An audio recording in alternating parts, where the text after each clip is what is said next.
नमस्कार दोस्तों, मेरा नाम है विमल सिंह बालाजी। स्टडी अड्डा में आपका स्वागत है।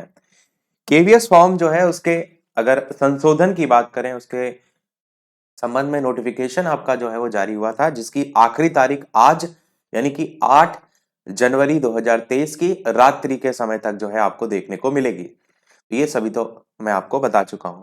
अब यहाँ पर एक नई बात निकल कर आ रही है जो कि आपका पूरा यूट्यूब या आप देखेंगे अदर सोशल मीडिया पर भी पूरा वायरल हो रखी है, और वो बात ये है कि केवीएस के फॉर्म में संशोधन जो है आपको करना पड़ेगा कि इंटर की जो डिटेल है, जहां पर आपको डीएलएड की डिटेल या बीएड की डिटेल आपने भरी होगी, या फिर बीएलएड किया होगा तो उसकी डिटेल, या डीएड किया होगा उसकी डिटेल आपने भरी होगी, तो उसके लिए यहाँ पर बताया जा रहा है कि इंटर की जो डिटेल है वहां पर आपको फिल करनी थी उस डीएलएड की जगह, और ग्रेजुएशन की डिटेल जो है वो बीएड की जगह जो है वो फिल करनी थी।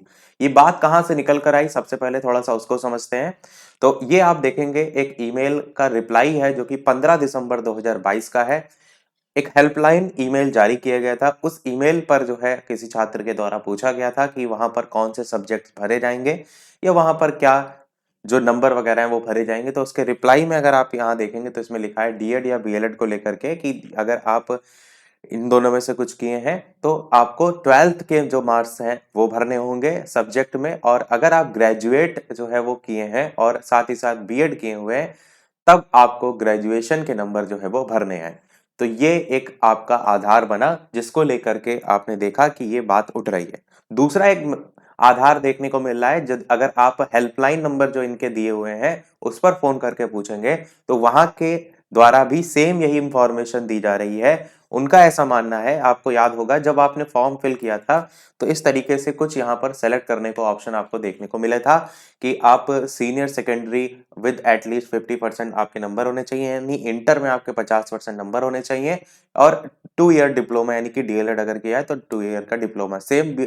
अगर बीएड की बात करें तो उनमें भी ग्रेजुएशन में 50% नंबर होने चाहिए, और बीएड जो है साथ ही साथ आपका होना जरूरी है। तो उनका ये मानना है, जब आप हेल्पलाइन नंबर पर फोन करेंगे तो वहां की भी काफी ऑडियो वायरल हो रही है, वो मैं आपको नहीं सुना रहा हूँ, डायरेक्ट बता दे रहा हूँ कि उसमें क्या बताया जा रहा है। तो उसमें ये बताया जा रहा है कि आपका जो यहाँ पर बात की गई है वो आपसे इस 50% मार्क्स जो है उसको बात की गई है कि इतने नंबर आपके होने ही चाहिए। आप बीएड या डीएलएड में टॉपर भी हो, ऐसा ही ऑडियो में वायरल हो रहा है, वो आप सुनने को मिलेगा आपको कि आप बीएड डीएलएड में टॉपर भी हो, हमें उनसे मतलब नहीं है, ऐसा उनका कहना है। पर कुछ और लोगों ने भी पूछा तो उनकी बात में वो सही तरीके से जवाब नहीं भी देते पाए गए। जिसमें छात्र के द्वारा जो पूछा गया उसमें उन्होंने बताया भी कि ग्रेजुएशन जो होता है वो हमारा इंटर के बाद जो है आपका ग्रेजुएशन होता है, और ग्रेजुएशन के बाद ही यूपी में जो है वो डीएलएड किया जा सकता है। तो डीएलएड जो है वो डायरेक्ट इंटर के बाद नहीं होता है। तो ऐसे में उनका जो रिप्लाई रहा कि ऐसा जो है मुझे कोई जानकारी, मतलब वो स्पष्ट रूप से आप देखेंगे उनका रिप्लाई तो देखने को नहीं मिला।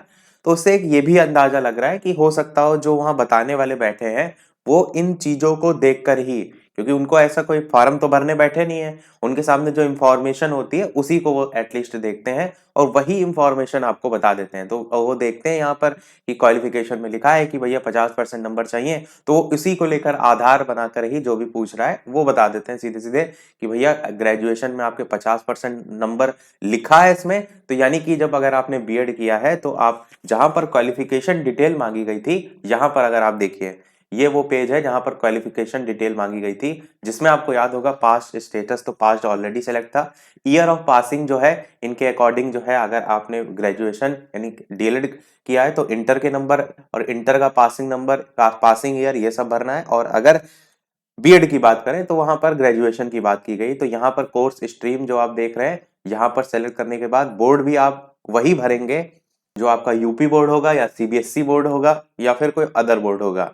इसी प्रकार बोर्ड नहीं, यहाँ पर तो आपको पहले से सेलेक्ट देखने को मिलेगा, यहाँ पर आप भरेंगे यहाँ board university in case other लिखा है, और नीचे नंबर भी आपको सेम इंटर या ग्रेजुएशन के अकॉर्डिंग जो है वो भरने होंगे।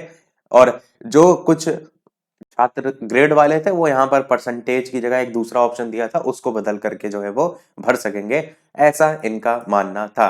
अब सवाल ये उठ रहा है कि आपको क्या करना चाहिए। अब आप खुद से सोच करके देखिए। पहली दोनों चीज आधार को आप समझिए कि जब भी कहीं आप टीचिंग के लिए अप्लाई करते हैं तो मेन आपकी क्वालिफिकेशन क्या होती है, तो आप जानते हैं डीएलएड या बीएड होना चाहिए। आप कहेंगे बिल्कुल ऐसा है। तो अगर मेन क्वालिफिकेशन देखें या हायर क्वालिफिकेशन देखें तो आपका उसके अकॉर्डिंग जो आपने भरा हुआ है डीएलएड या फिर आपका बीएड वो सही है।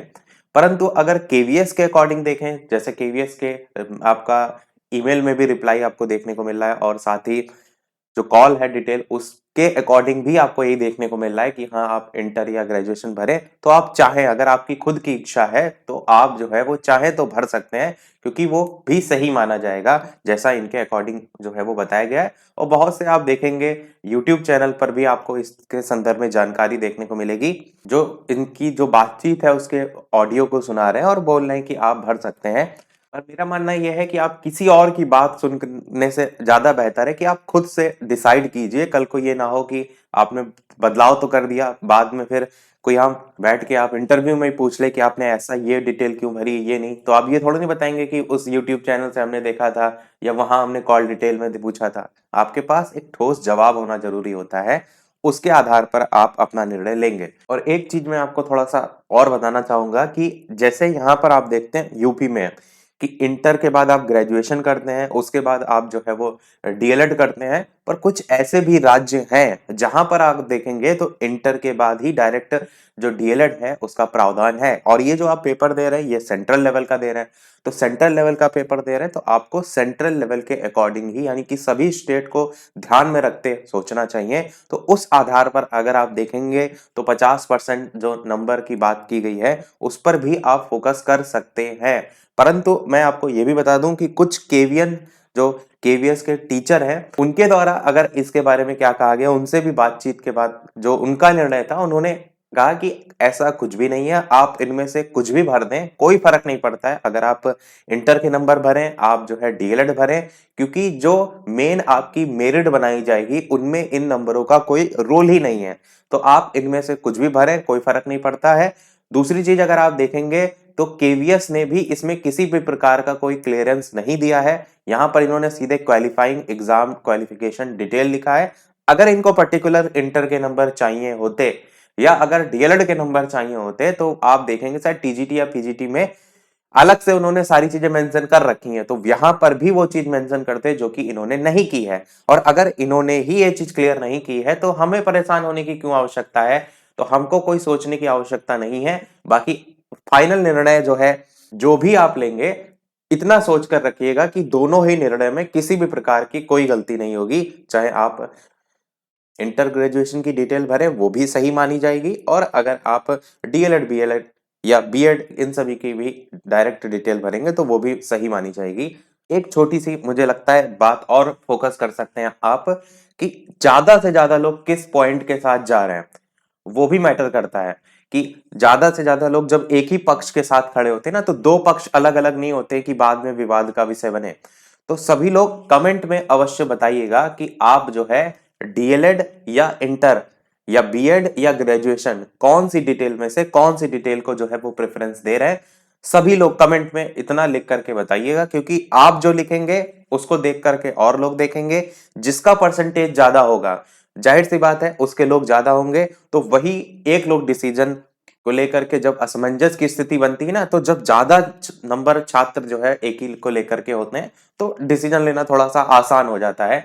और एक चीज और मैं आपको बताऊं कि बहुत से ऐसे छात्र हैं जिन्होंने अभी तक ये बात को उन तक पहुंची नहीं है, जो थोड़ा सा एक्टिव है कि इधर उधर यूट्यूब देख रहे हैं या फिर कॉल कर रहे हैं, हेल्पलाइन नंबर पे कॉल कर रहे हैं, उन तक ये बात पहुंची है कि ऐसा भी कुछ करना है। तो बहुत से ऐसे छात्र हैं जो डीएलएड, लगभग मैं कहूं तो 80-90% होंगे जिन्होंने डायरेक्ट इसमें बीएड या डीएलएड का ही नंबर बना हुआ है, और उनका वही भरा भी रहेगा, क्योंकि उन तक वो कहो बात ना पहुंचे, वो अपनी पढ़ाई में जुटे हुए हैं। और कुछ छात्र हैं जो पूरी तरीके से एक्टिव हैं, उन्होंने ये सारी चीजें देखी हैं, तो जो भी बदलाव करना है उन्हीं को करना है, तो उनका परसेंटेज वैसे ही ऑलरेडी पहले से कम है। बाकी आप चाहें तो जो हेल्पलाइन नंबर है उस पर खुद से भी एक बार जानकारी ले सकते हैं। वैसे आज संडे है, पता नहीं हेल्पलाइन नंबर जो है आपका उठेगा या नहीं, मैंने ये चीज चेक नहीं की है कि संडे के दिन कॉल वाला जो है वो चल रहा है कि नहीं। बाकी स्टार्टिंग में मैंने बताया कि जितने भी दिन कॉल करके पूछा जा रहा है उनके द्वारा इंटर या ग्रेजुएशन को लेकर ही बताया गया है।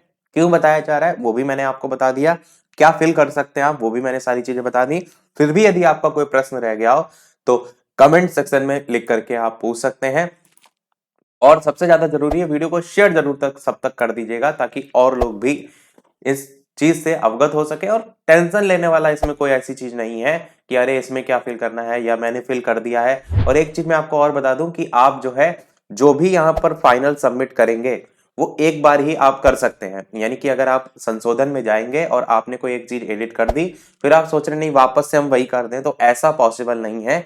एक बार ही आप केवल संशोधन कर सकते हैं। तो फाइनल सबमिट करने से पहले अगर संशोधन कर रहे हैं, सारी चीजें सोच लीजिएगा, विचार लीजिएगा, उसके बाद ही फाइनल सबमिट कीजिएगा। तो इस चीज का ध्यान रखिएगा, केवल एक बार ही संशोधन का आपको मौका मिलेगा। तो आज के वीडियो में इतना ही रखते हैं। इसी प्रकार डेली अपडेट पाते रहने के लिए चैनल सब्सक्राइब करके अवश्य जुड़ जाइएगा। वीडियो पसंद आए लाइक जरूर कीजिएगा और लोग साथ शेयर जरूर कीजिएगा। मिलते हैं अगले अपडेट में, तब तक के लिए नमस्कार, जय हिंद।